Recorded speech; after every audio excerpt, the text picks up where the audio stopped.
Welcome to your Inner Being channel. I'm Rob Willett. If you're new to this channel, be sure to subscribe. Growing up, been always excited about the superheroes, and I'm sure many of you are. We get inspired by being a hero. And I'm sure, just like a lot of you, growing up, maybe even still to this day, you know, I'm pretending to be a superhero, pretending to, get into a fight. You're punching and you're kicking and you're doing backflips, you're doing whatever. You're jumping off the bed, jumping off the couch, and you shouldn't be doing that anyway, but you're doing it. Or you're playing with your friends in the backyard.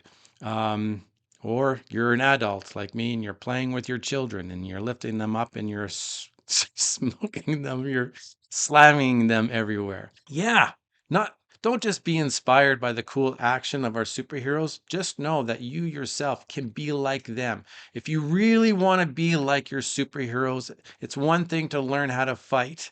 It's one thing to look awesome and do your hair and put on a costume or a cape.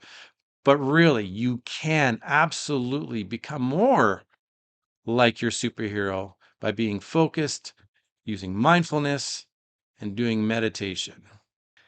We all dream about being heroic, and there is one element that never really gets talked about is or even focused on is that these superheroes all have to have some sort of mindfulness within them. Even the bad guys. I love a good bad guy, but even Darth Vader would sit in his pod and meditate for hours on end. All of them do it because at that high level, whether you're the good guys or you're the bad guys, you have to have focus, you have to have discipline, and the only way through that is through mindfulness, whether you're using it for good or evil. So, to name off a few, like Batman, Spider Man, or even Deadpool. Yeah, even Deadpool has elements of mindfulness, believe it or not. And I'm going to prove that to you. So, stay tuned as we go over how superheroes, or a few selected superheroes that we're going to choose today, actually need mindfulness in order to succeed as a superhero.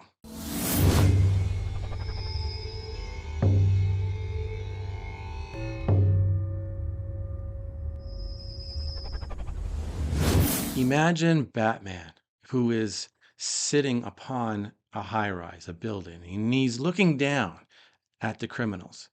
He has to take this moment seriously. He has to contemplate on how he's going to pull this off. He's got to think about the law.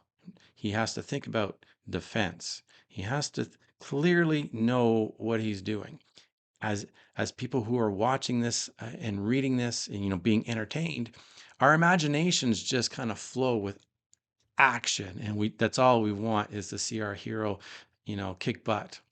But if you were really Batman, you would need to be up there being mindful, super focused, razor focused, ready to strike, ready to know how to use your weapons. Now think about each weapon as sort of a an aspect of your real life.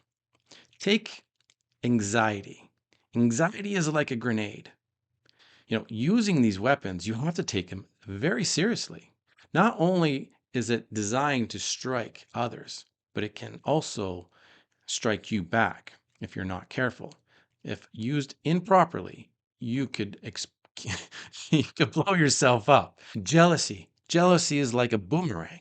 You throw that and it can come back. It's designed to come back if it misses. It can strike your enemy, but it can also come back to you in ways that you don't want it to. Take care of your weapons, and then you go to bed, and then the next morning, your weapons are all tidy, clean, sorted, and untouched. Untouched. You know, Batman is calm, absolutely calm. He is not in any way overly energetic. He's very smooth, very, very calm. That only comes with somebody who knows how to control their mind. So, as he's up there on a high rise, taking a deep breath in knowing that he's about to get into a fight, knowing that he's about to go down there and swing, right? So there are levels to the dangers that are out there. Some are minor and some are really, really extremely difficult. But using these mindfulness and meditation techniques, Batman is able to have self control, understand his environment, understand what he's about to do, and only through discipline of his action can he succeed. Spider Man, another one who sits on a high rise, who can sit on a gargoyle or a flagpole and just look down at his enemies. Each time that Spider Man swings, he's got to have awareness of his movements through the air. One little slip and he goes flying. But on top of that, his other ego, his main character is Peter Parker, who is just a student at school. Part of the interesting thing about his story is that his everyday life is almost as challenging, if not more challenging, than his crime fighting. He's got to deal with the girlfriends. He's got to deal with the bullies at school. He's got to deal with parents and grandparents and the deaths of loved ones. And it goes on and on and on. And so there is a certain amount of self-control that even Spider-Man does. And I can just imagine him sitting on top of a flagpole, looking down. And again, self-control, taking a deep breath in, getting ready.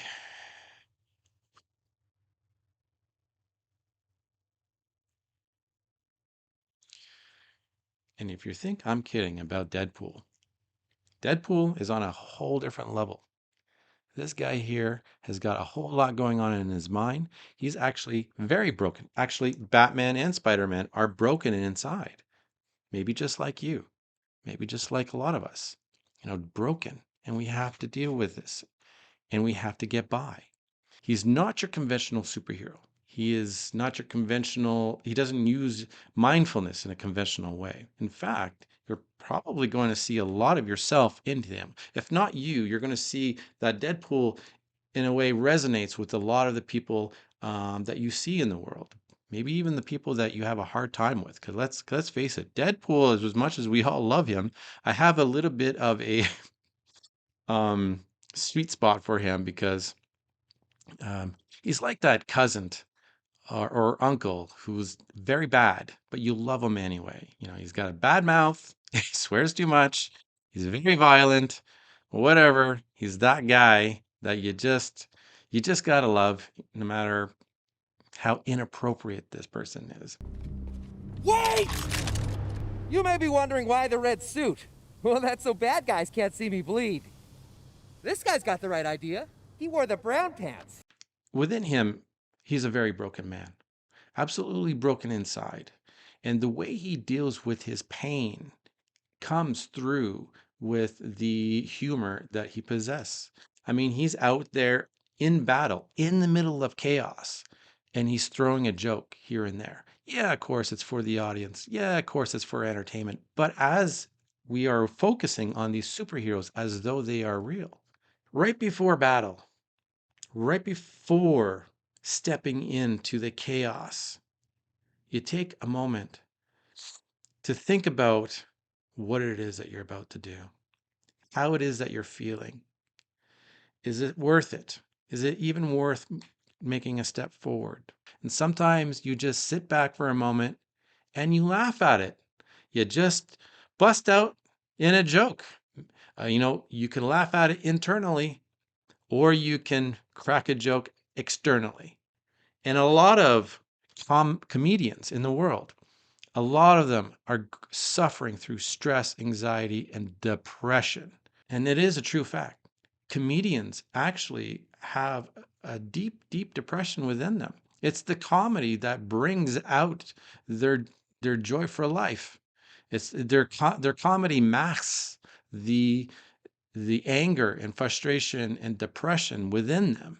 Deadpool is a real representation of what a lot of us go through. A lot of people are suffering like this. And so this is how he deals with true stress, true depression. It's through comedy. and looking at a situation and making it lighthearted. Okay. So, yes, we can talk about the violence, just like the rest of the cool superheroes. They know how to do it. And anyway, but in particular, his mode is to go within himself, take a good look at his feelings and his emotions, and then spread that out in a way that's more humorous, more positive. Sometimes we can't take life too seriously. In fact, not taking life too seriously is one of the tricks that you learn if you continue down the road of mindfulness. You know, some stages of mindfulness, we take life very seriously. You look at, a monk, a samurai or something, and they seem very stoic and serious. What we think is danger is not often not true. Sometimes we bring upon danger upon ourselves just by the things that we get into. And you could avoid all of that by making the right decisions. So think about whether or not you are causing your own pain in life, or whether or not that pain is coming from a different source, it's coming from somebody else, or just something else. There are things that other people do to us that we can learn how to deal with. And there are things that we do within our life that cause pain and chaos and fear and anxiety about what's going to happen tomorrow, but we can avoid all of that. But honestly, sometimes life just happens where it's not a person, it's not yourself, it's just something. And something from out there, the world, something breaks, something goes wrong, and life just sucks. And these are the things that we learn to deal with within ourselves. You could be the superhero about that. So trust me. If you are not really a superhero, because we know you're probably not, you can be a superhero within your day, tackling all of these other things. All right, so that's it for today. That was quite a bit, and I just really wanted to touch on each one of these guys just a little bit. But if you enjoyed that, let me know if you want me to go more in depth about what it takes to be mindful or do meditation if you're any one of those three. In fact, if you really do enjoy this and you want to see more, let me know. Because don't get me started with the Hulk. If you have ideas of who you would want me to cover, because I can probably find something mindfulness about every single one of them, because truly, to be at this level, you do need to have that focus, that mindfulness, that self control, and the full awareness. And I can go more in depth with each of these characters. If you like, just let me know down in the comments below which ones you would prefer for me to cover. And you know what? I do enjoy movies. And I've just seen Predator Badlands, and it just reminded me of some of the things that the Predator even has to go through when it comes to survival skills. So that's probably going to be my next video if you want to see what that's all about, because I'm telling you, the predator being out in the jungle, bare skin like that with just maybe a fishnet and exposed skin against the elements and the mosquitoes, I could tell you there's a lot more to survival than just what you think it is when it comes to a predator hunting its prey. So anyway, if you enjoyed this, please do subscribe to the channel, hit the like button, and make your comments. And until next time, take care. Enjoy life. Peace and love, man. Take care. And I wish you well.